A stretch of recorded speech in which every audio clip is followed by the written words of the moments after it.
Mesdames, Mesdemoiselles, Messieurs, chers amis de Canal Martinique Télévision, chers amis de LCL, vous qui nous regardez sur kmttélévision.com ou qui nous écoutez sur FM+, 88.9, vous qui nous regardez à La Réunion, à Mayotte, en Guyane, en Guadeloupe, en France et bien entendu en Martinique, bonsoir et bienvenue dans ce 100% politique.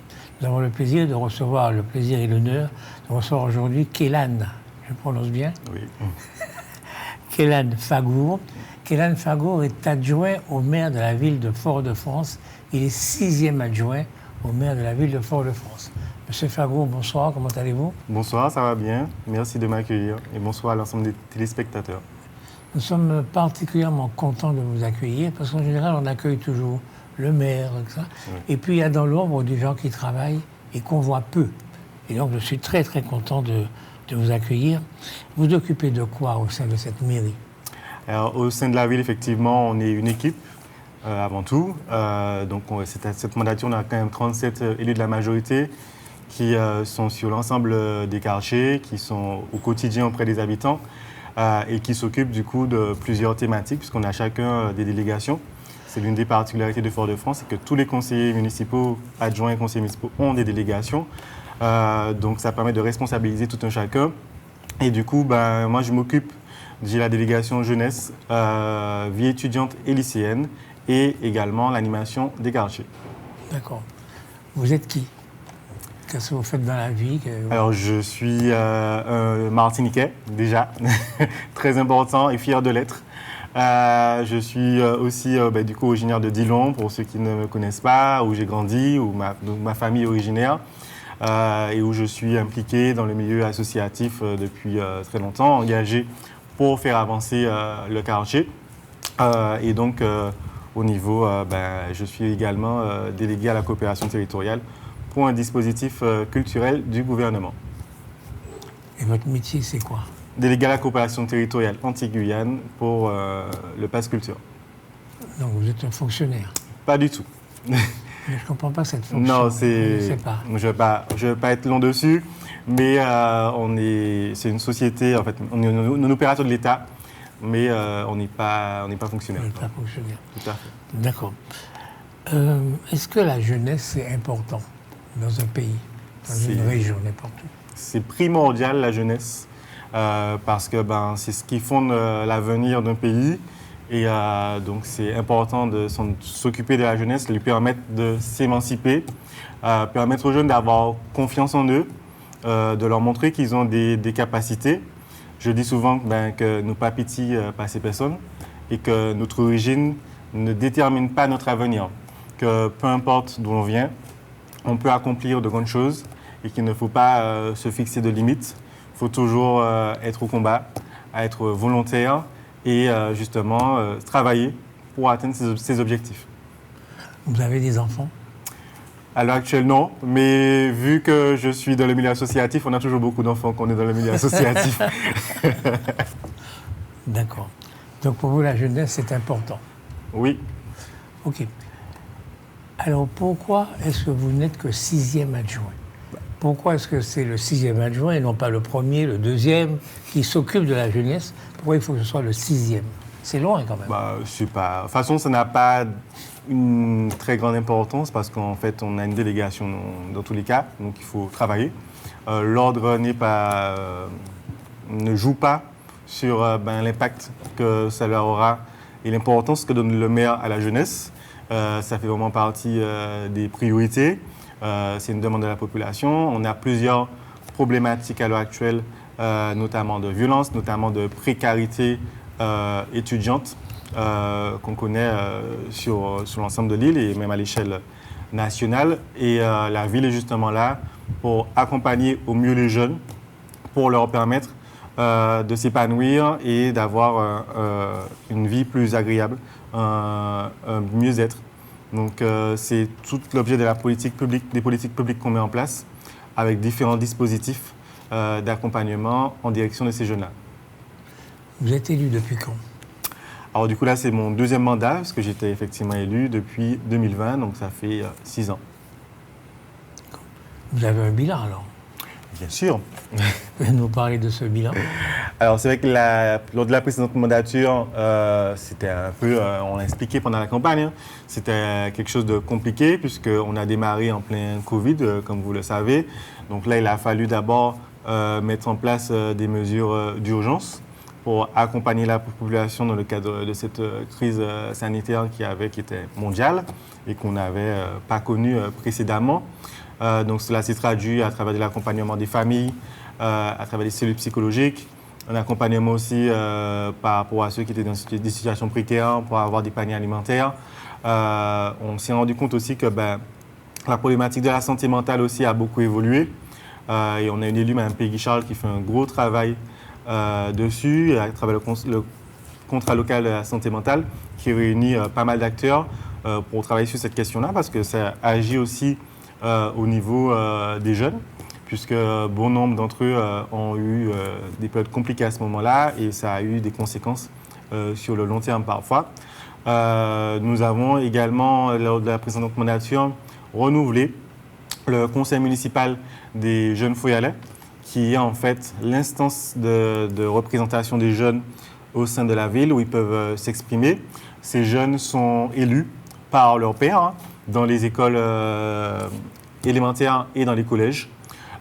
Et leur avis est pris en compte par le maire et par le conseil municipal, puisqu'ils sont amenés à faire différents projets. Donc, ils ont pu mener des projets intergénérationnels, environnementaux, de solidarité également, notamment envers les personnes SDF sans domicile fixe et les errants qui ont justement parfois besoin de produits d'hygiène et autres. Donc ça, c'est une action qui mène régulièrement dans le cadre de la Journée internationale des droits de la femme.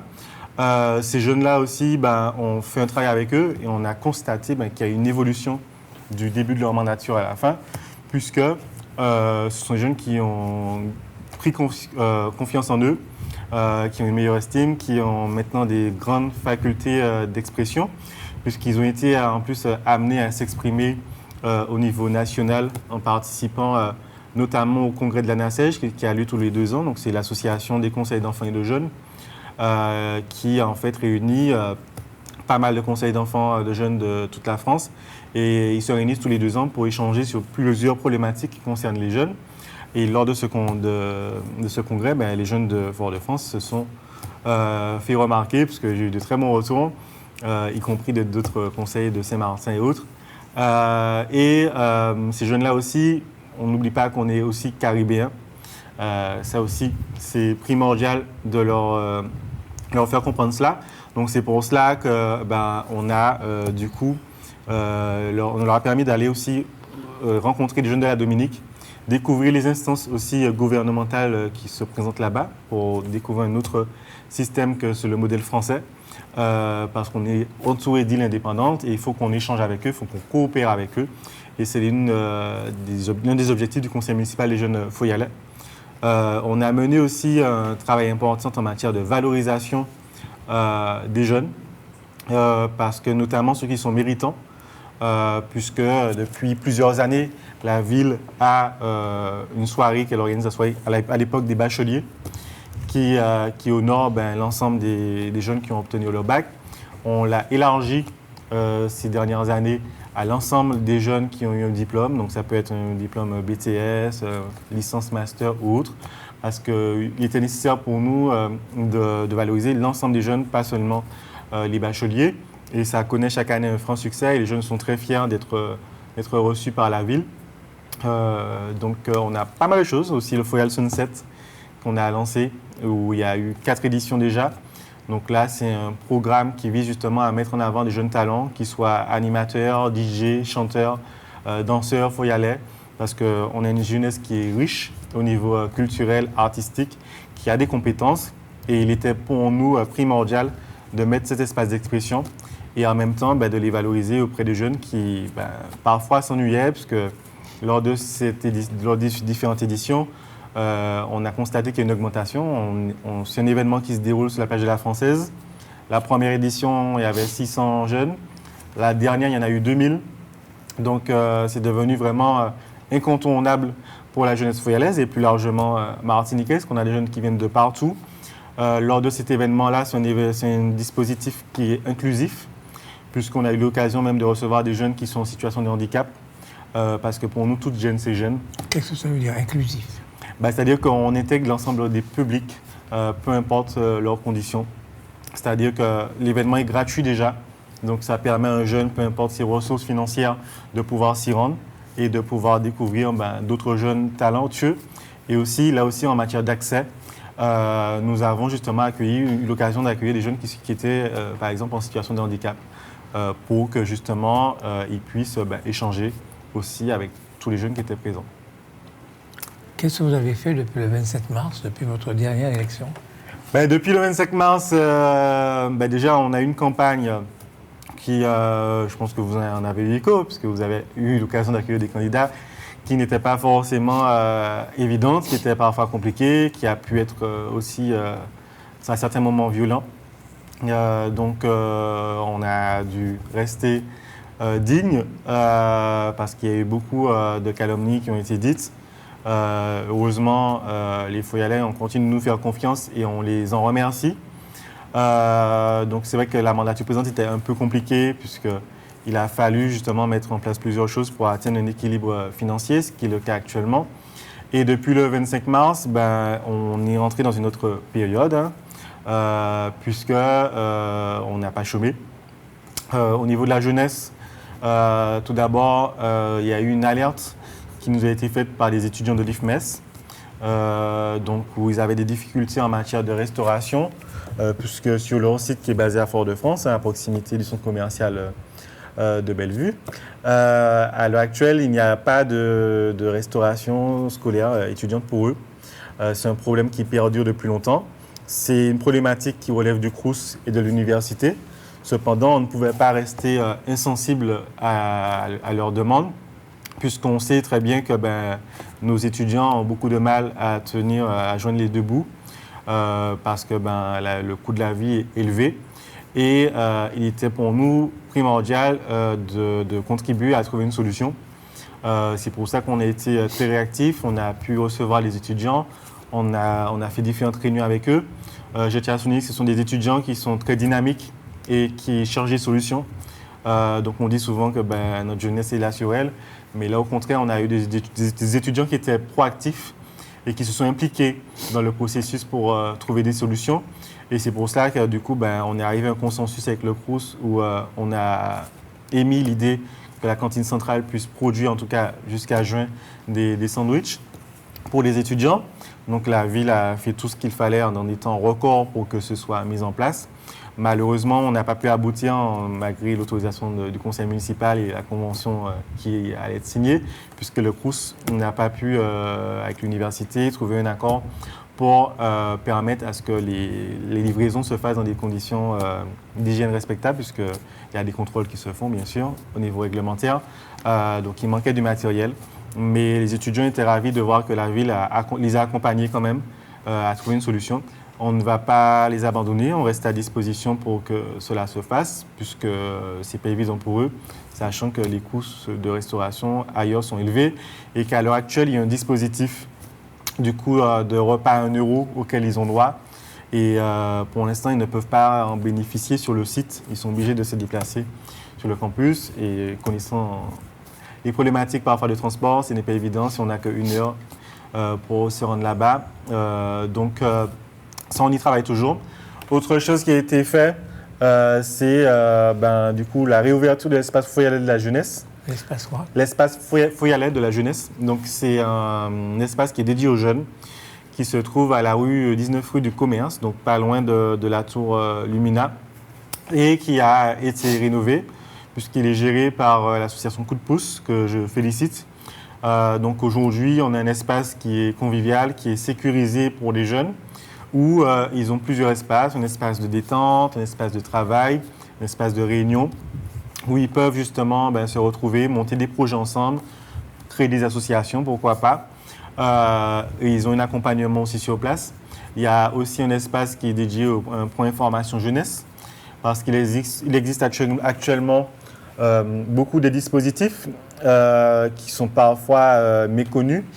Et l'accès à l'information, il est important. à la fois physique et numérique.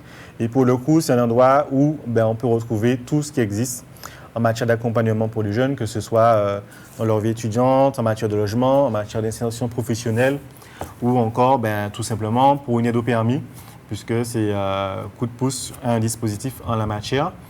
C'est un endroit aussi où les jeunes peuvent se retrouver pour avoir un accompagnement au niveau de leur CV, entretien d'embauche, pour être prêts justement à répondre aux employeurs dans les meilleures conditions possibles et trouver leur voie au niveau professionnel. OK. Vous venez de nous parler de l'espace Soyalais de la jeunesse, d'accord? Tout à fait. Vous pouvez me le situer exactement? Oui. Parce que je ne vois pas, je vois l'hôtel Simon, d'accord? Oui. Je vois Texaco de l'autre côté, Tout à fait. en traversant, mais je ne vois pas cet espace. Alors, il est au niveau de la 19 rue du Commerce, donc c'est en bas du parking qui est à l'angle, juste en face d'une ancienne boîte qui était bien connue à l'époque, dans la même rue. Donc, c'est juste en bas, 19 rue du Commerce. OK. Et ça occupe combien de mètres carrés? De mémoire, c'est une centaine de mètres carrés quand même, qui sont dédiés. Oui. Et il y aura encore des choses qui seront développées, puisqu'ils sont en train d'aménager une salle informatique, notamment pour l'accès au numérique, parce que parfois, ce n'est pas toujours évident. Il y aura possibilité éventuellement il y aura des nocturnes aussi qui seront organisées, parce que là, les horaires sont déjà étalés pour aussi faire face aux activités des jeunes, qui parfois sont à l'école en journée et qui sont un peu moins disponibles. Ils font également, il faut le souligner, du soutien scolaire aussi pour préparer les examens dans les meilleures conditions possibles. Est-ce qu'il y a des salariés à plein temps qui travaillent dans cet espace? Oui, tout à fait. Donc il y a des médiateurs notamment qui sont présents pour accompagner les jeunes et leur permettre d'avoir les différentes informations. D'accord. Est-ce que vous aimez voyager?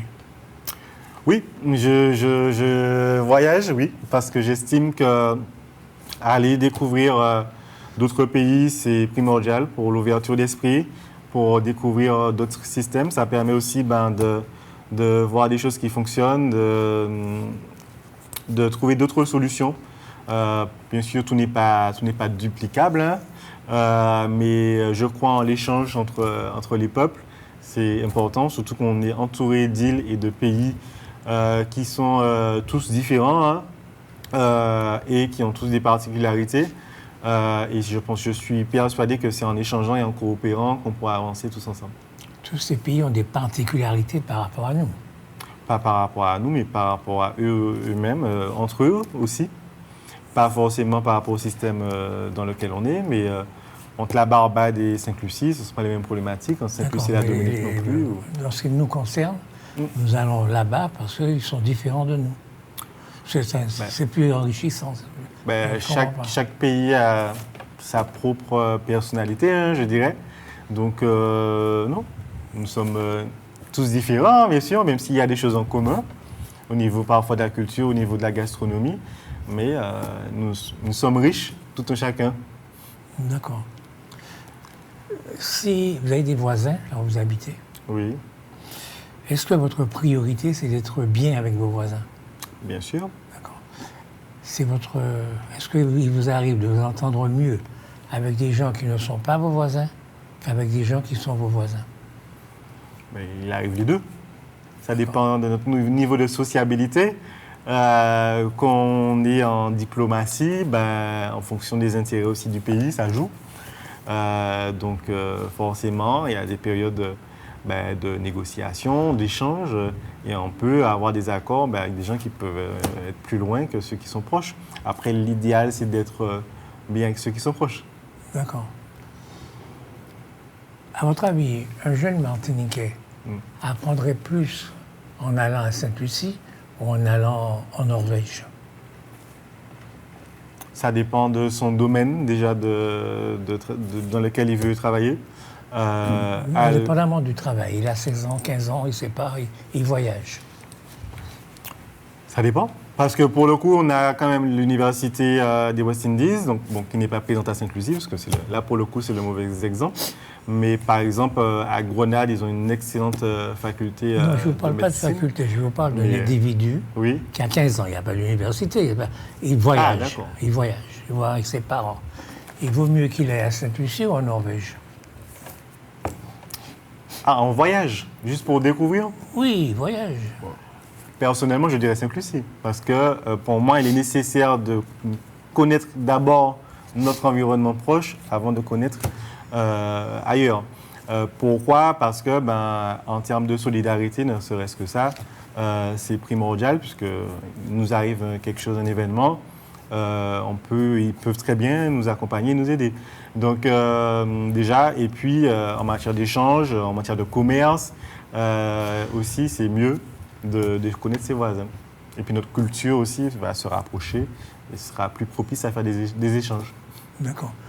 Et si un jeune vous dit, ça m'intéresse de voir des gens, justement, qui sont loin culturellement de moi, qui m'apportent des choses complètement différentes que je ne connais pas. Ça ne vous paraît pas intéressant? Si, ça me paraît intéressant. Je ne sais pas ce que vous venez de dire. Mais non, vous avez mal compris. Il qu'il vaut mieux aller à Sainte-Lucie. Je veux dire, ça nous ressemble. Hein. C'est le même climat, c'est le même Vous faites des tout, raccourcis, là. C'est pas des raccourcis, si je vous ai écouté J'ai dit avec que attention. D'abord, il vaut mieux connaître son environnement proche. Oui. Mais ça n'empêche pas de s'ouvrir par la suite ou en même temps. Par la suite, si on en a les moyens. OK. Vous savez sans doute que la Caraïbe est une des zones les plus criminogènes du monde. Du monde. Oui. Je veux dire qu'aujourd'hui, nous nous plaignons d'avoir 14 personnes tuées par balle. À Sainte-Lucie, ils en sont à 35. Oui, tout à fait. Et ce que vous rêvez, ce dont vous rêvez pour notre jeunesse, c'est de fréquenter ce monde-là. C'est ça votre rêve. C'est ça que vous venez d'expliquer. Comme nous sommes dans la Caraïbe, eh bien, il faut aller, machin.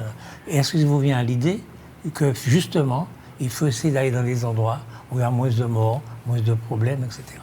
Si vous résumez nos voisins caribéens juste à des faits de violence, c'est loin de correspondre à la réalité des choses. Aller à Sainte-Lucie, ce n'est pas tomber dans la criminalité ou dans des meurtres ou des affaires de violence. Moi, je trouve que c'est grave de dire ça parce que ce sont des gens aussi qui sont compétents, qui sont talentueux, où il y a des choses qui fonctionnent. Au contraire, je pense que ça peut être source justement de collaboration et permettre aux jeunes de créer des opportunités même. Et pas dans le domaine de la drogue ou de la violence. On est aussi capable, en tant que personne venant de la Caraïbe, d'accomplir de grandes choses ensemble. Le niveau de vie de nos voisins est inférieur au nôtre. Ça veut dire en clair qu'ils ont du mal à acheter. Ils ne peuvent avoir que du mal à acheter ce que nous produisons, parce que nous produisons trop cher pour eux. Par contre, ils peuvent nous inonder de produits qui ne coûtent pas cher. Vous trouvez que c'est logique? Vous trouvez que c'est bien pour nous, ça? S'il y a un intérêt au niveau du pouvoir d'achat des Martiniquais, pourquoi pas? D'accord, vous avez raison. C'est-à-dire que moi, je suis Martiniquais. C'est dans notre intérêt. Bien sûr, c'est notre intérêt. C'est-à-dire que je suis Martiniquais, je produis de l'igname à 2 € le kilo. Je viens le vendre sur le marché de Fort-de-France. Une Dominicaine vient avec de l'igname et le vend à 0,50 centimes le kilo. C'est bien pour les Martiniquais. Tout dépend. Alors après, il faut établir des règles de marché pour protéger, bien sûr, les producteurs locaux.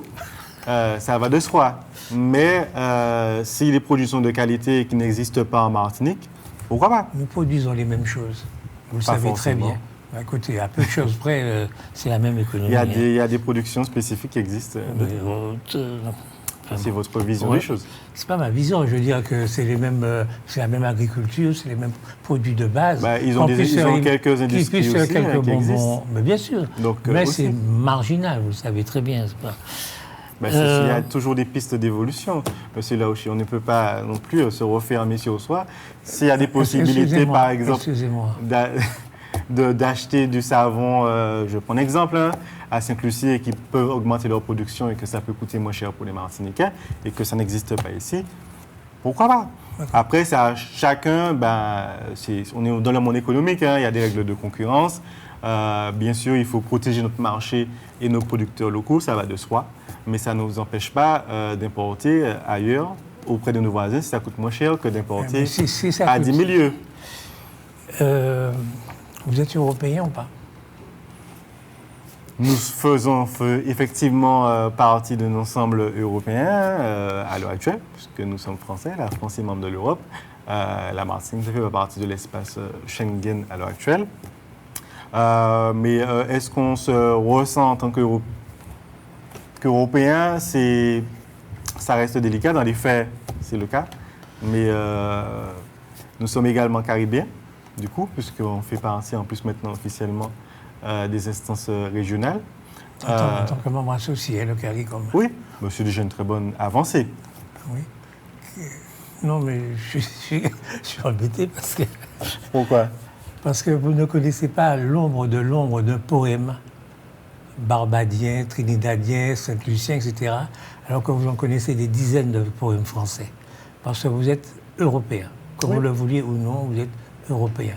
Et justement, cette espèce de schizophrénie d'être européen, mais en se disant caribéen, c'est extraordinaire quand même. Extraordinaire, je ne sais pas. Effectivement, on a des origines, on est dans une situation géographique qu'on ne peut pas nier. On dépend, on est lié à la France hein. Au niveau réglementaire, on est un territoire français, mais ça ne nous empêche pas à côté de coopérer avec nos voisins caribéens. Peut-être que je ne connais pas de poèmes à proprement parler, mais je connais quand même assez bien les différentes îles, je connais leur culture, je connais leurs artistes.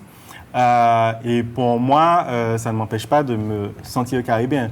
On ne se base pas juste sur des textes réglementaires ou des nationalités pour définir qui l'on est.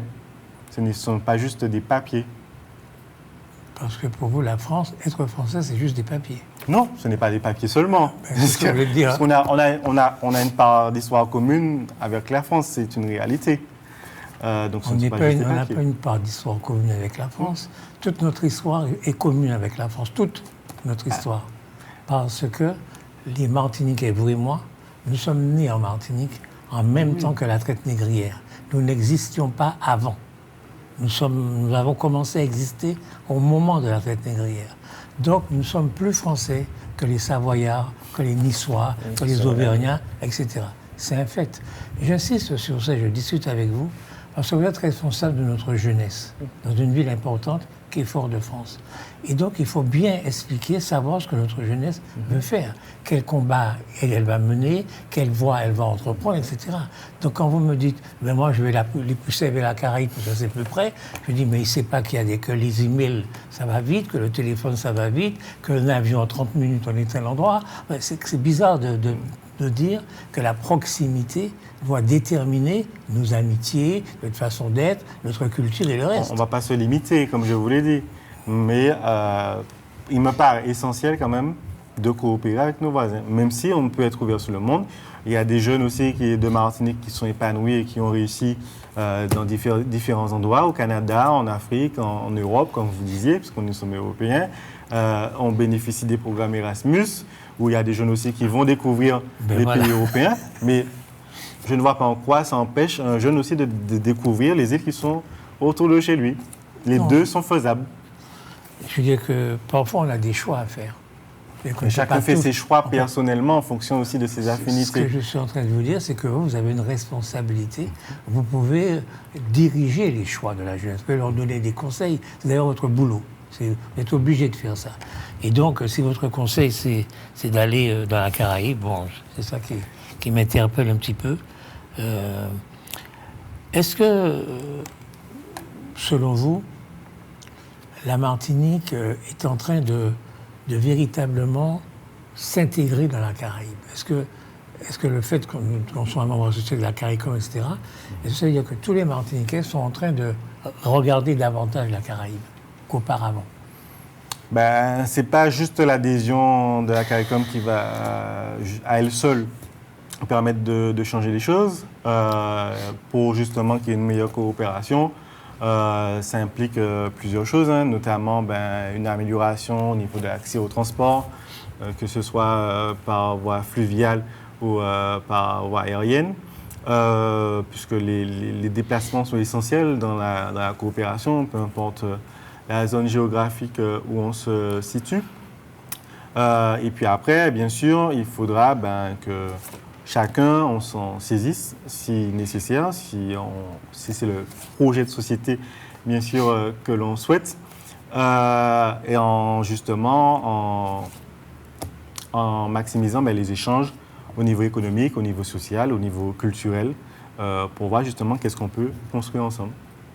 D'accord. Vous êtes partisan de l'autonomie de la Martinique? Je suis surtout partisan du fait que on se prenne en main nous-mêmes, pas juste au niveau réglementaire, comme je vous le disais, mais qu'on se mette au travail pour bâtir une Martinique qui soit plus prospère, plus solidaire, et qu'on puisse œuvrer à ce que chaque Martiniquais soit épanoui. D'accord. C'est le plus important. En dehors, c'est par là que commence l'autonomie. En se demandant qu'est-ce qu'on fait pour nous-mêmes, pour moi, en dehors d'aller demander à la France des choses ou d'avoir plus de responsabilités, de compétences. Bien sûr, ça, il faut éventuellement le faire sur certains volets, mais d'abord, c'est comment nous, on se prend en main. Vous êtes un élu? Oui. Vous êtes un politique? Oui. Mais vous ne me dites pas si vous êtes là, parce que l'autonomie, ça veut dire quelque chose en politique. Oui, je suis favorable. À l'heure actuelle, je suis favorable à l'autonomie de la Martinique, oui. Oui, c'est ça que je Mais elle commence par là. D'accord, je suis favorable à l'autonomie de la Martinique. Alors, ça veut dire quoi, l'autonomie de la Martinique, pour vous? L'autonomie de la Martinique, c'est notre capacité, justement, à gérer les problèmes martiniquais par nous-mêmes. Et trouver des solutions, travailler ensemble pour construire une Martinique, comme je vous disais, qui soit plus solidaire, qui soit basée sur l'épanouissement de tout un chacun, avec un modèle économique qui nous correspond, justement, qui prenne en compte nos problématiques sociales également. Mais ça commence justement par des actions concrètes au quotidien sur le terrain aussi. Je prends des choses simples. C'est pas parce qu'on a la compétence de gestion des déchets que tout va se régler tout de suite. Si nous-mêmes, on ne se dit pas qu'il faut qu'on nettoie chez nous, qu'on respecte les différents lieux de vie communs. Ça dépend déjà, l'autonomie, c'est ça déjà, pour moi. C'est que chacun, on se prenne en main au quotidien dans notre mode de vie déjà et qu'on se responsabilise. D'accord. Est-ce que l'autonomie, c'est que nous ayons la possibilité de faire des lois pays, des normes, oui? Oui. Après, là, c'est une discussion à avoir entre les différents élus et la population pour voir sur quel domaine spécifique on souhaite avoir cette responsabilité-là. Mais oui, ça passe par cela également. D'accord. Bien sûr, à notre capacité d'autodéterminer ce que nous pouvons faire au niveau des responsabilités. D'accord. Est-ce que vous pensez que le gouvernement de la France, tel que vous le connaissez, tel que vous connaissez la France et son histoire, est-ce qu'elle va continuer, parce que les transferts sociaux, les transferts tout court, les transferts d'argent de la France à la Martinique font vivre la Martinique en réalité? Est-ce que la France va continuer à faire ça tout en nous donnant la possibilité de faire nos propres lois, à votre avis? C'est possible également. Après, c'est une question de négociation. Il y a des accords à faire. Mais là aussi, il faut expliquer les choses pour justement voir. Dans ce cas-là, s'il y a des lois, là aussi, ça dépend s'il y a des impôts locaux. Il y a plein de questions qui rentrent en jeu. Donc, ce n'est pas juste une question de est-ce que la France va continuer à nous donner de l'argent ou pas. Donc, c'est important, ça? Si, c'est important, mais ça ne se limite pas juste à ça. Est-ce qu'il n'y a pas aussi, ça dépend qui perçoit l'impôt également, certaines taxes, s'il y a des impôts locaux, si tout va à la France. C'est comme ça que ça se définit aussi. Le 10 janvier 2010, mais c'est pas impossible. Il y a eu un référendum pour savoir si on acceptait de faire un petit pas en dehors de l'article 73. Et M. Letchimy, qui est donc aujourd'hui président du PPM, avait dit qu'il ne fallait pas parce que justement, il craignait que la France ne nous accompagne pas financièrement. Là, vous avez l'air de dire que ça ne pose pas de problème. La France va nous accompagner, il n'y a pas de problème. En 15 ans, en 16 ans même, les choses peuvent avoir changé. Les choses ont changé. Donc, en 2010, ça n'a rien à voir avec 2026. À l'heure actuelle, les Guyanais sont eux aussi dans une dynamique où ils demandent plus d'autonomie. Les Guadeloupéens, il y a un congrès aussi qui est en cours, où justement ils demandent plus de responsabilités. Je pense que l'État français aussi a évolué quand même, puisqu'on remarque qu'on est dans une démarche aussi de donner plus de responsabilités au territoire. Il y a eu entre 2010 et maintenant, il y a eu notamment la loi NOTRe, qui a évolué. Il y a eu la fusion des régions en France hexagonale. Donc, bien sûr, on est dans une dynamique, on le voit bien, de restrictions budgétaires au niveau de l'État français. Donc, forcément, ils vont certainement essayer de faire des économies en même temps. Mais là encore, tout est une affaire de négociation.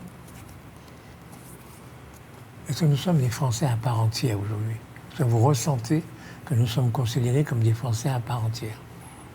Dans les textes, c'est ce qui est marqué. Le ressenti de la population, je ne pense pas que ce soit le cas, parce qu'on se rend compte que sur certaines problématiques, on peut se sentir lésé par l'État. Mais ça reste compliqué, effectivement. Ouais. Je veux dire que si vous avez en face de vous un jeune, vous pouvez lui dire, nous sommes Français, mais pas à part entière. Il nous manque encore. Ton combat, c'est de faire en sorte que nous soyons véritablement considérés par les Français de l'Hexagone comme des Français, comme eux-mêmes, pas des Français normaux. Ça, c'est ton combat. Okay? Ou bien lui dire, ton combat, c'est d'essayer d'entrer dans la Caraïbe. Qu'est-ce que vous voulez choisir? Parce qu'il faut choisir ses combats dans la vie. Il y a toute une génération de Martiniquais qui s'est complètement trompée de combat. Au moment de la décolonisation, ils se sont lancés dans un combat pour la décolonisation, pour l'indépendance. C'est l'OJAM, c'est toute cette génération qui a l'indépendance, puis c'est un échec. Maintenant, l'indépendance, c'est presque un gros mot. Plus personne n'en parle. Bon. Donc on s'est trompé pendant des années, quoi. Donc aujourd'hui, vous êtes en charge de la jeunesse. Il s'agit pour vous de faire en sorte que la génération qui vient, vous avez déjà la responsabilité, ne se trompe pas de combat. Et donc il faut bien lui déterminer les combats. Et donc il faut bien que vous soyez vous-même bien au clair avec vos combats, les combats que vous souhaitez mener et les faire mener. Ça, on est au clair dessus. À l'heure actuelle, on est dans un système qui existe. Nous, à la ville de Fort-de-France, ce qu'on souhaite, c'est de permettre aux jeunes que chacun déjà trouve son parcours de vie. On a déjà beaucoup de difficultés. Et ça, peu importe le système institutionnel qui sera en place, il faudra permettre aux jeunes de s'épanouir et d'avoir un bien-être. Donc, c'est à ce qu'on travaille avec le système actuel qui existe. Après, la jeunesse martiniquaise, elle est plurielle. Vous avez cité l'OJAM et d'autres organisations qui ont existé, qui ont mené des combats. D'autres combats se menaient en parallèle à côté. Est-ce qu'on a pour l'instant trouvé la bonne solution? Pas forcément. Donc, il faudra qu'on continue d'y réfléchir pour qu'on ait plus de responsabilités. Mais nous, on a pour but justement d'avoir plus d'autonomie au niveau de la Martinique, pour avoir plus de responsabilités. Le fait de se responsabiliser nous permettra justement de nous prendre en main, de continuer de nous prendre en main, comme je disais tout à l'heure là. Et ça ne nous empêche pas de travailler avec la France tout en aussi travaillant avec les pays de la Caraïbe. Ce n'est pas un frein, à mon sens. Vous êtes... je sais pas, vous êtes un pays, vous. La Martinique, c'est un pays. À l'heure actuelle, oui, on a tendance à dire le pays Martinique parce qu'on est un peuple, on a une culture. Effectivement, on n'est pas reconnu comme un pays par l'ONU, puisqu'on est une région française. Mais cela ne nous empêche pas, justement, d'avoir notre propre identité. Les Bretons ont leur propre identité, les Basques ont leur propre identité. Ça ne les empêche pas de faire partie d'un pays qui s'appelle la France. C'est ce que je veux dire. Non. Ma question est la suivante. Comment vous vous sentez? Est-ce que vous sentez la Martinique comme une région de France? Est-ce que c'est ça qu'il faut creuser, qu'il faut approfondir? Au contraire, creuser le fait que nous soyons un pays? À l'heure actuelle, nous sommes une région de France, comme je vous disais. Nous avons une identité propre, une identité martiniquaise qui existe. Et nous en sommes très fiers. D'ailleurs, c'est quelque chose sur lequel il faut continuer de travailler. Pourquoi vous êtes fiers? Ben parce que nous sommes un pays qui... Attends, vous êtes fier d'être martiniquais. Pourquoi je ne serais pas fier d'être martiniquais? Pourquoi vous seriez fier? Mais c'est... C'est une formule, mais bon, je veux dire. Oui, parce que Vous n'avez pas choisi je de crois en l'être. nous, déjà. Comment?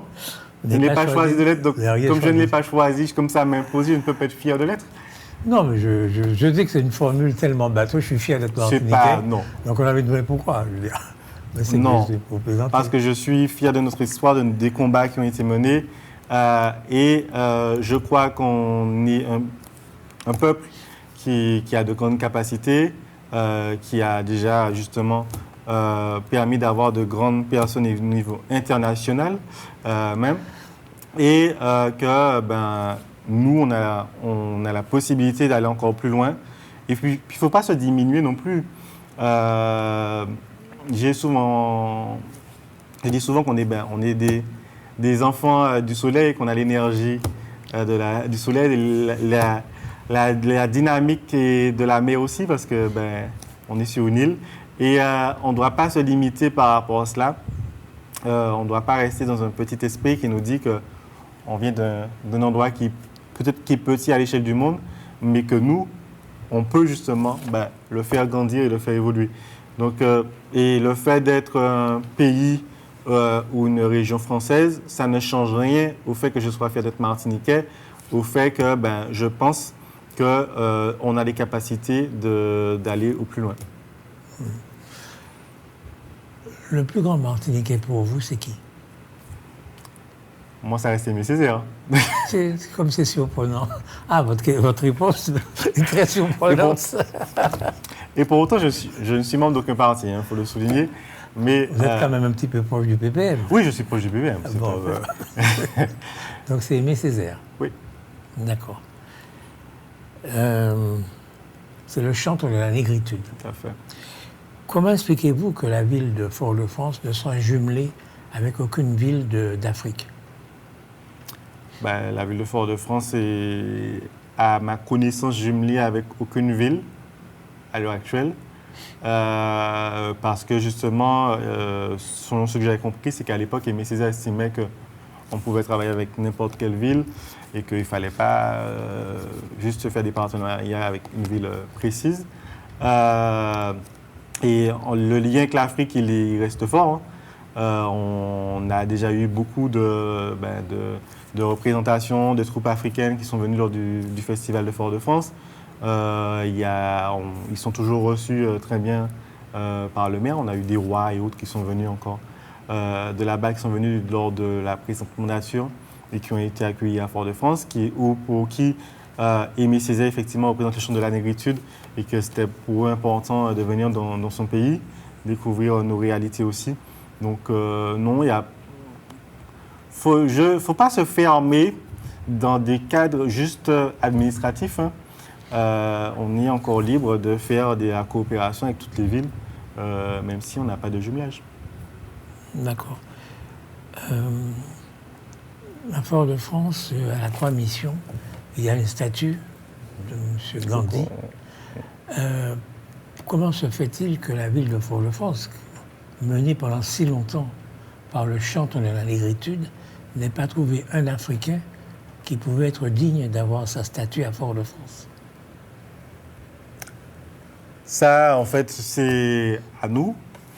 Faut y aller de travailler dessus. Il y a une commission à l'heure actuelle, mémoire et transmission, qui existe à l'échelle de la ville de Fort-de-France, qui mène un travail énorme pour justement réfléchir aussi à valoriser l'ensemble des personnalités noires, nègres qui existent.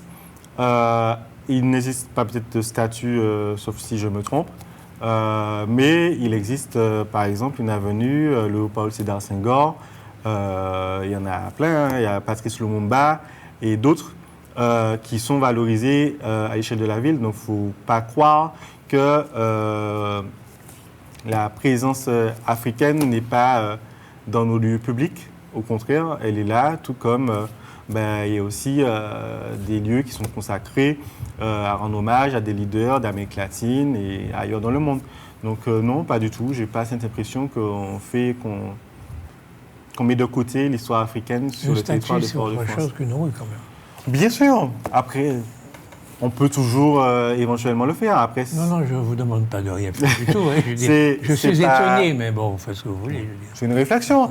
Mais une rue aussi, c'est tout important parce que c'est un endroit aussi qui peut être valorisé. Nous, on a eu déjà l'occasion de faire des hommages à certaines personnalités. Il y a aussi des personnalités martiniquaises qui sont mises en avant. Il y a des débats encore sur certains noms de rues, sur certains statuts. Et c'est au travers des échanges que les décisions se prennent. D'accord. Vous savez où se trouve la rue Blinac? Oui, on se trouve. D'accord. Heureusement, hein, parce que comme on a bouché le nom de la rue, si vous ne saviez pas, donc, ça veut vous dire qu'à Fort-de-France, il n'y a pas de rue que de gens qui méritent d'avoir leur rue. Blinac et Guédon, ça a été décidé exemple, à un temps donné. Peut-être que maintenant, on remet les choses en question, mais il y a une commission, comme je vous disais, qui est pas limitée à des élus, qui intègre des historiens, qui intègre des personnalités publiques et qui réfléchit justement à toutes ces problématiques-là. OK. Donc, il faut détruire Texaco, reloger ailleurs les gens qui sont à Texaco et faire du Fort Saint-Louis à l'arrière du lycée de Bellevue le plus beau bord de mer possible à Fort-de-France. Est-ce que c'est ce que vous allez faire? Non, clairement non. Non. Un projet comme ça existe dans la ville de Fort-de-France, de faire un beau front de mer comme ça. Il y a un projet de front de mer, mais à ma connaissance, je ne crois pas qu'il soit prévu d'exclure des habitants. Je rassure les habitants de Texaco, n'écoutez pas M. Laouché. Voilà. Parce que vous êtes tombé dans le piège. Mais ça, si vous le dites, à l'heure actuelle, il y a effectivement un projet où il faut de prolongement du bord de mer pour que ça arrive jusqu'au quasiment au niveau du phare. Il y a des travaux qui sont d'ailleurs en cours déjà pour prolonger la promenade. Après, il y aura un certain nombre d'équipements sportifs, culturels et équipements publics qui seront mis en place. Il faut préciser surtout que tout se fait en concertation avec les habitants, M. Laouché. Ça fait partie de notre mode de fonctionnement à Fort-de-France. On est dans une politique de co-construction parce qu'on croit en ce qu'on appelle le génie foyalais, que chaque habitant connaît son territoire, chaque habitant peut faire des propositions pour améliorer son cadre de vie. Et c'est pour ça qu'on est présent au quotidien sur le terrain et que ce projet justement de prolongement du bord de mer, il se fait en échangeant avec les habitants. Ce n'est pas la ville qui décide de retirer des habitations, comme vous le laissez sous-entendre, pour justement prolonger le bord de mer. Ça ne se passe pas comme ça à Fort-de-France. Ce n'est pas notre politique. Nous menons une politique qui est humaniste. Donc, il n'y a pas des gens dont le métier, c'est de marcher un pas avant le peuple, d'éclairer le peuple. On doit forcément marcher au pas du peuple et à la lumière du peuple.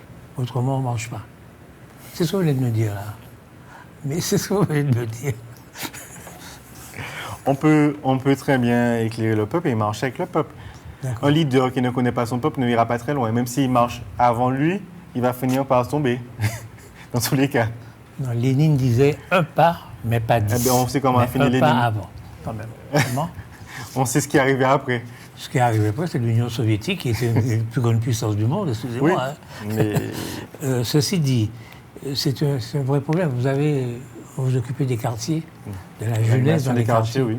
Et comment ça se passe? Est-ce que notre jeunesse est désespérée? Est-ce qu'elle a de l'espoir? Est-ce qu'elle est délinquante? Comment elle est, cette jeunesse?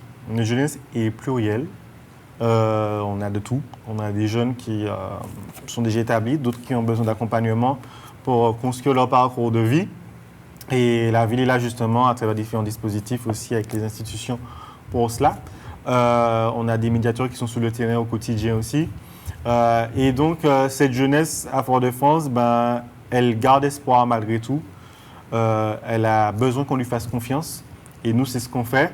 On se rend compte qu'on échange avec eux, qu'on construit avec eux ou qu'on n'impose pas, parce que, comme vous nous disiez à l'instant, que cette jeunesse est capable d'avoir des idées, d'avoir de l'imagination et de construire de belles choses sans violence, il faut le souligner aussi.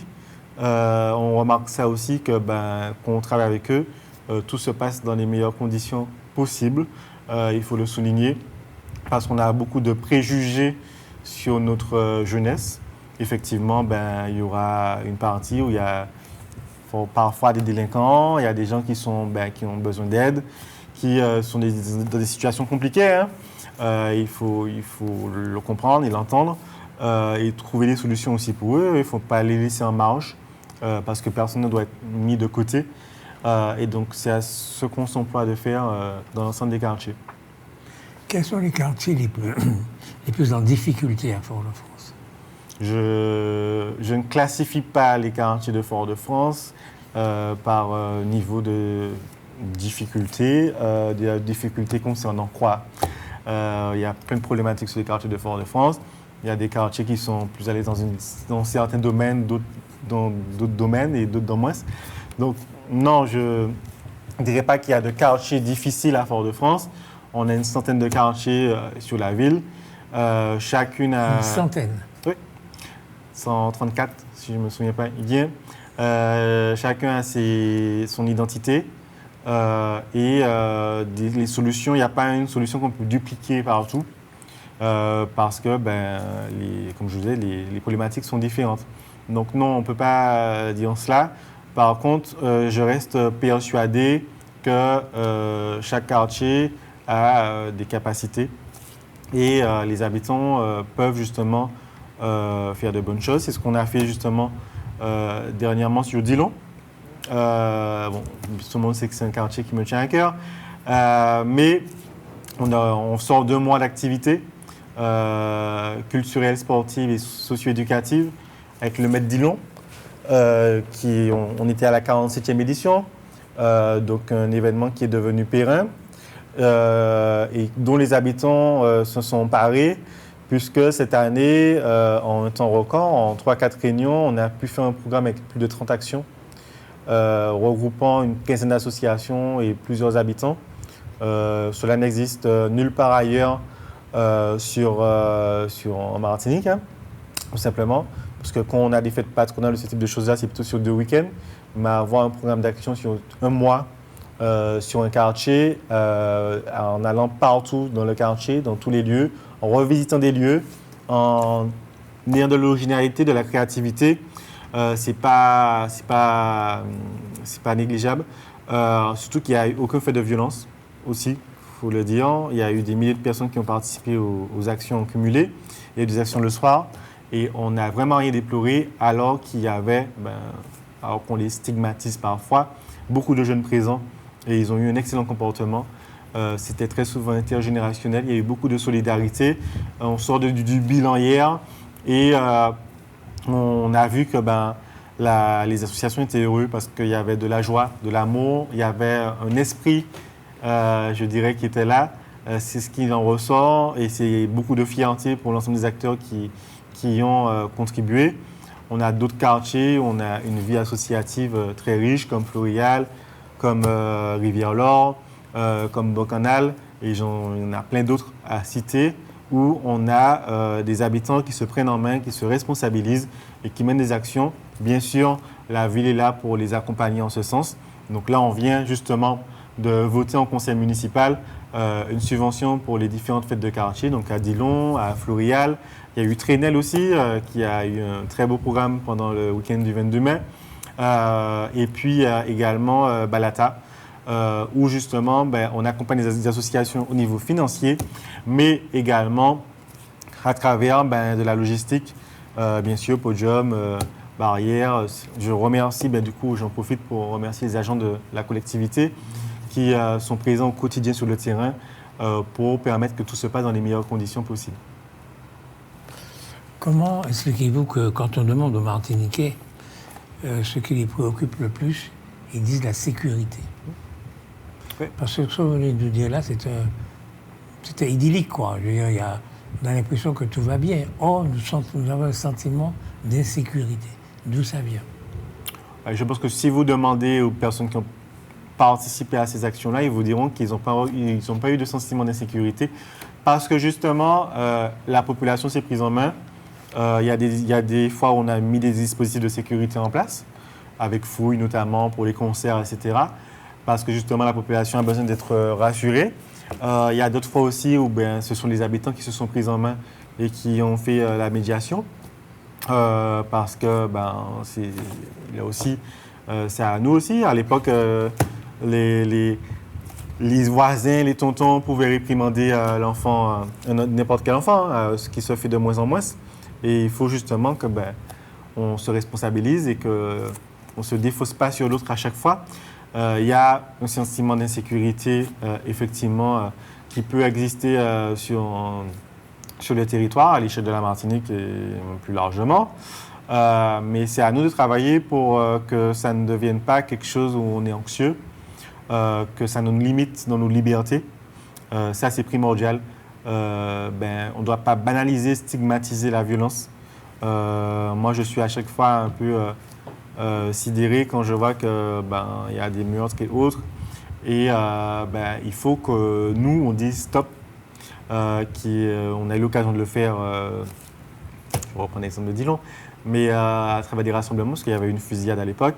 Et on a dit que non, que c'est vive nous les vives et que la violence ne doit pas prendre le dessus. On n'était pas dans un message de juste stop à la violence, mais que dire non et que nous, on a le droit de vivre. Qu'on ne va pas arrêter de sortir, arrêter d'aller travailler, d'emmener les enfants jouer au parc, de ne pas faire d'événements parce que vous avez des règlements de compte à faire. Bien sûr, à côté, il faut accompagner les personnes, pas que les jeunes, parce qu'il ne faut pas croire que ce sont que les jeunes qui sont dans la violence. Et la violence ne se résume pas uniquement aux fusillades.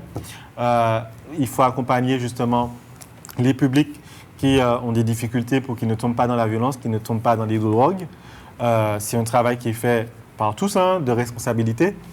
Ça commence par son propre enfant. Et ensuite, bien sûr, il y a les associations, il y a les institutions, la mairie et les différentes collectivités qui doivent y prendre part.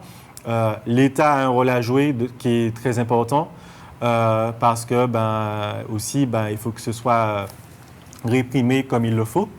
À l'heure actuelle, certains peuvent penser des fois que les peines ne sont pas suffisantes.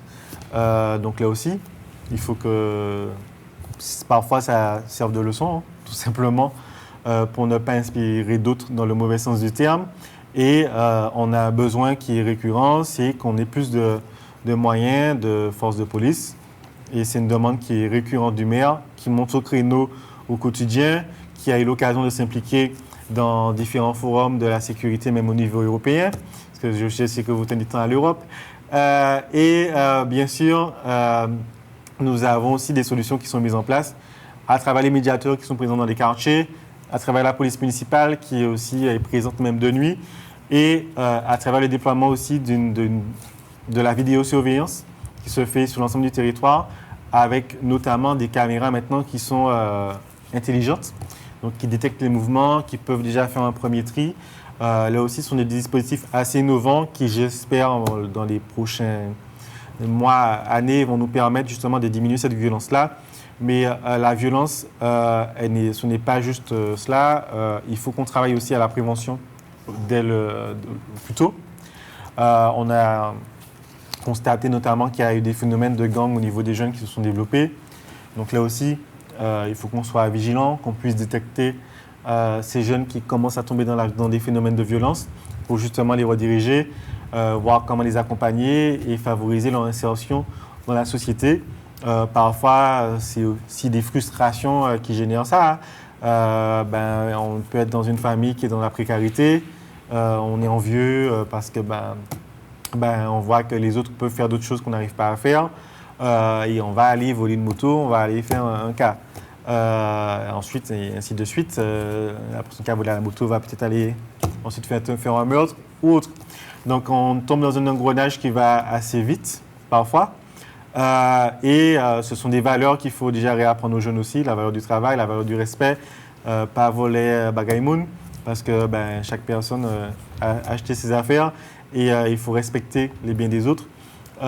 Donc, c'est un travail du quotidien, d'éducation, tout simplement, qu'il faut faire également pour diminuer la violence. La violence, c'est pas juste une solution qu'il y a, c'est plusieurs solutions qui existent et qu'il faut mettre en place au quotidien.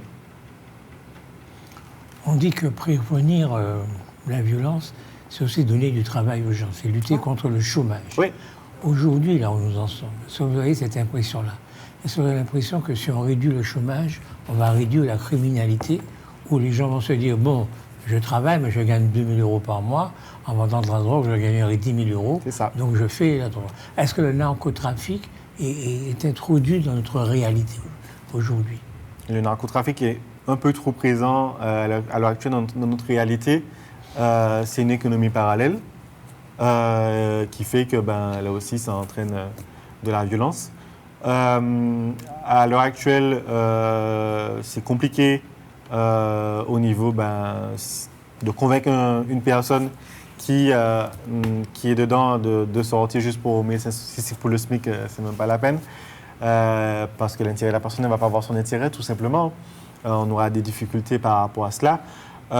Mais je pense que quelqu'un peut avoir la présence d'esprit de se dire aussi que si j'ai un travail et que je suis à 2 000 euros, 2 500 ou autre, et que j'ai une sécurité, ma sécurité vaut mieux que de toucher plus d'argent.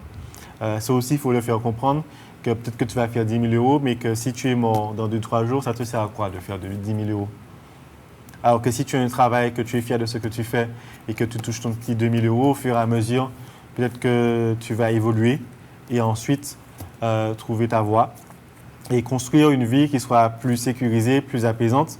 Parce que je ne suis pas sûr qu'on est forcément heureux en se disant qu'on peut être dans l'insécurité soi-même. Eux, ils créent de l'insécurité, mais ils sont en insécurité aussi parce que, au niveau social, ils ne sont pas forcément à l'aise. Surtout que il faut forcément blanchir, etc. et autres. Ce sont encore des mécanismes compliqués. Donc, je ne suis pas sûr que ce soit quelque chose dans lequel on est très, très épanoui, puisqu'on peut assez vite finir soit en prison, soit au cimetière. Pendant les événements contre la vie chère, en 2024, fin 2024, est-ce que vous étiez sur le terrain? Oui. Est-ce que vous avez découvert une face particulière de notre jeunesse? Est-ce qu'il y a des choses qui vous ont frappé?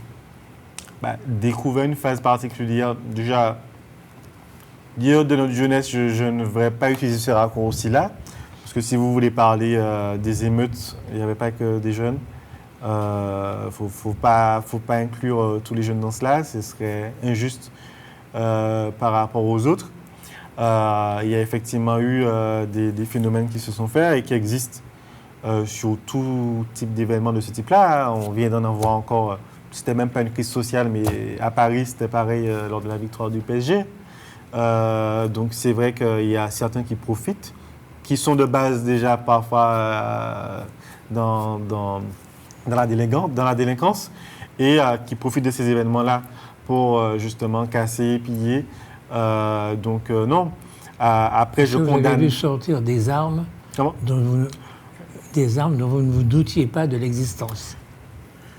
La problématique de l'entrée des armes en Martinique, on la connaît depuis un moment. On sait qu'il faut qu'il y ait plus de contrôle, même si on est une île. Il y a des radars qui sont censés être déployés, donc j'espère qu'on sera un peu plus restrictif à ce niveau-là et que l'État aussi va travailler à ce que ce soit plus compliqué, parce que là, c'est un peu trop facile d'acquérir une arme en Martinique. Il faut le dire, hein, très clairement. Forcément, ça entraîne ce qu'on connaît actuellement. Donc, la première réponse, c'est déjà de limiter l'arrivée des armes sur le territoire. On est un territoire de 1000 km². Je pense qu'on peut trouver des solutions pour cela. Mais là, ce sont des responsabilités régaliennes. Ça nous oblige à nous couper davantage encore de nos voisins. Donc c'est embêtant. Hein? Vous êtes taquin, monsieur Larochelle. Le pire, c'est que c'est sûrement vrai. Est-ce que vous souhaitez dire autre chose? Nous avons 1 heure d'interview. Je vous remercie pour l'accueil. À Fort-de-France, on va continuer de mener une politique humaniste, solidaire, au plus proche de la population. Ce mandat, il est basé sur la proximité. Dans la co-construction avec les habitants, au niveau des dispositifs, on fera beaucoup d'allées vers ce qu'on a commencé à faire avec la Foyale Mobile, avec les dispositifs en matière de rencontre de médecins. C'est quoi la Feuillale Mobile? La Feuillale Mobile, c'est un dispositif qui a été mis par la ville de Fort-de-France où les services, notamment de l'état civil, toutes les démarches administratives sont possibles d'être faites dans les quartiers. Donc, ce sont des agents de la ville qui viennent dans chaque quartier, tous les quartiers, il y a une tournée chaque mardi et vendredi, pour justement être au plus près de la population parce que ce n'est pas toujours évident pour eux de se rendre en mairie. Il était important pour nous que chacun puisse avoir accès à ce dispositif. Donc, c'est ce qu'on continue de faire. On va continuer avec la rénovation des équipements de proximité, que ce soit culturel, sportif ou associatif. Là encore, lors du conseil municipal dernier, on a voté des mises à disposition de locaux pour les associations dans les quartiers pour justement que le tissu associatif puisse avoir les moyens de répondre aussi et aussi de contribuer aux attentes des habitants, accompagnés bien sûr de la ville. Est-ce que vous avez l'impression, ce sera ma dernière question, que Fort-de-France est une ville qui, en tout cas dans son centre-ville, est une ville qui se meurt? Non, pas du tout. C'est une impression qui ne correspond pas à la réalité. Les commerçants de Fort-de-France sont créatifs, sont dynamiques. Effectivement, certains ont eu des difficultés et en rencontrent encore. On a encore beaucoup de travail à faire sur l'attractivité du centre-ville. Il peut y avoir un sentiment d'insécurité parfois, notamment par rapport à la problématique de l'errance. Mais il faut aussi rappeler que sur Fort-de-France, on accueille des errants de toute la Martinique. Donc, ça fait partie d'une réalité d'une capitale. Et qu'à l'heure actuelle, on est les seuls à répondre, à trouver des solutions pour que ces personnes soient prises en charge et accompagnées. S'ils le souhaitent, puisqu'on ne peut pas non plus forcer les gens, il faut le rappeler. La réglementation nous impose cela. À l'heure actuelle, on a un élu qui est très dynamique sur la problématique du centre-ville, qui est lui-même commerçant et qui connaît bien ces réalités-là, M. Thierry Dabadi de Liob. On a plusieurs dispositifs qui sont en place. La ville est membre du plan Action Cœur de Ville au niveau national, où il y a plusieurs aides qui sont délivrées, notamment en matière de rénovation urbaine. On a déjà mené un gros travail au niveau de la modernisation, notamment l'embellissement avec les fresques qui ont été faites dans le cadre du festival Armada par Armada Paint. On a plusieurs nocturnes aussi qui ont lieu. Là, on vient de faire une réunion la semaine dernière avec les commerçants. La salle était remplie au 6e étage pour justement travailler un programme d'animation du centre-ville pour continuer d'attirer la population. Bien sûr, cela passe en fait aussi par une offre commerciale aussi qui est plus importante, qui est plus attractive. Donc, c'est pour ça qu'on invite les investisseurs à investir au centre-ville. Il faut souligner aussi que ça passe aussi par le fait de remettre des habitants dans le centre-ville, en cœur de ville. Et pour cela, on a à l'heure actuelle 2 résidences étudiantes qui sont en cours de finalisation, ce qui permettra aux étudiants de vivre en plein cœur de ville, de remettre des habitants et d'être aussi plus proches aussi des différentes écoles pour eux. Donc, c'est une bonne chose que ce soit fait. Et on va poursuivre dans cette dynamique-là. On a un centre-ville qui reste vivant et il faudra qu'on continue de le faire battre. Merci beaucoup. Chers amis de Canal Martinique Télévision, nous avons eu le plaisir et l'honneur de converser devant vous pendant un peu plus d'1 heure avec M. Kélan Fagour. Kélan Fagour, qui est 6e adjoint au maire de Fort-de-France. Il s'occupe de la jeunesse lycéenne, jeunesse collégienne, jeunesse dans les quartiers.